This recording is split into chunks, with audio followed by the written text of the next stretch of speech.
It's been almost 20 years since Miranda Priestly ruled the fashion world with a stare that could freeze your soul, and somehow, the legend is back.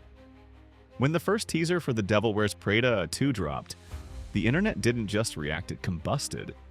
People weren't prepared, no one expected a sequel, and definitely not one that opened with one of the most perfect callbacks in movie history.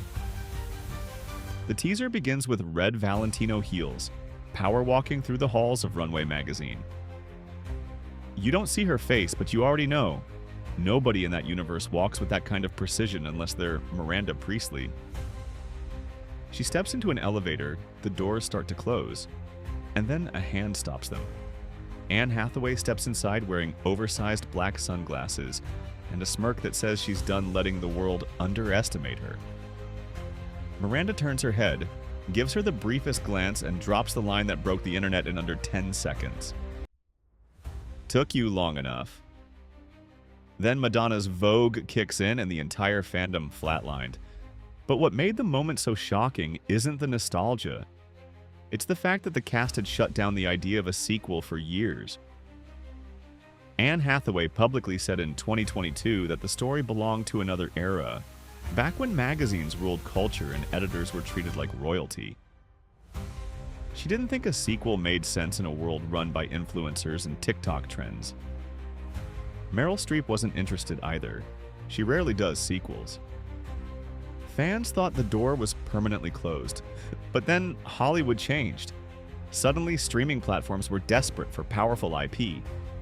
Nostalgia became the most profitable business model in entertainment. And The Devil Wears Prada, a movie that TikTok resurrects every few months, was one of the most valuable titles sitting on a shelf. Once the studio realized the cultural weight the film still had, the sequel became inevitable. The only question was whether they could find a story strong enough to bring the cast back. And they did, because the new storyline is actually genius. The sequel picks up in the present day, where the fashion world has been completely flipped on its head. Print magazines are collapsing, influencers run the industry, and brands no longer chase editors, they chase clicks. Advertising money is now pouring into creators who shoot outfit videos on their phones. And this is exactly where we find Miranda Priestly. Not untouchable, not invincible, but struggling. Runway magazine is in serious trouble. Advertising dollars have evaporated, circulation numbers are falling, and younger audiences barely even read magazines anymore. For the first time in her life, Miranda isn't feared. She's pitied.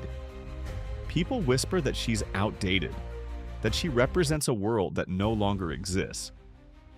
She's approaching retirement, and everything she built is crumbling right in front of her. And here's the twist that sent fans into meltdown. The one person who now has the power to save Runway is Emily Charlton. Emily Blunt's character didn't just glow up, she detonated into success. She's now a high-ranking executive at a luxury conglomerate tied to Christian Dior, controlling hundreds of millions in advertising budget. She's the woman every brand wants to impress, and she knows it. So when Miranda comes to her for help, the entire power dynamic flips. Emily hasn't forgotten anything. Not the humiliation, not the sacrifices, not the moment she lost her Paris trip. And according to early reports, Emily is still holding a massive grudge. There are even rumors in the film's storyline that Emily might be working with her billionaire boyfriend, loosely inspired by Jeff Bezos, to buy Runway outright, not to save it, but possibly to take it from Miranda.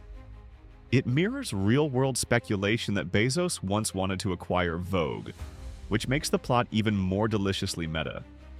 The returning cast adds even more electricity.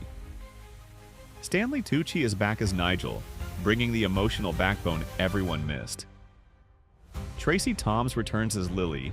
Andy's best friend, Tibor Feldman, returns as Irv, the chairman who once tried to oust Miranda.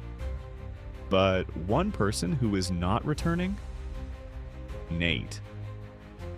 Adrian Grenier confirmed he's not part of the sequel, and the internet is celebrating. Fans have long declared him the real villain of the first movie for holding Andy back, and the writers seem to agree. Andy now has a new love interest, played by Patrick Bramall, someone who actually supports her ambition. But the sequel doesn't just rely on nostalgia. It brings in an entire wave of new talent. Kenneth Branagh joins as Miranda's new husband, suggesting she's trying to rebuild her personal life while her professional world collapses. Lucy Liu, Justin Theroux, B.J. Novak, Pauline Chalamet, and several Broadway stars all join in mysterious roles. And then there's Simone Ashley. The Bridgerton star was spotted filming scenes with Meryl Streep and Stanley Tucci in New York, sparking theories that she plays an influencer, threatening Runway's last grip on relevance.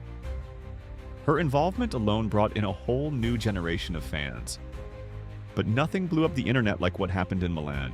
During Milan Fashion Week, the production filmed actual scenes at the real Dolce & Gabbana runway show. And then the cameras caught the moment that will go down in fashion movie history. Miranda Priestly face-to-face with Anna Wintour. The real Anna Wintour.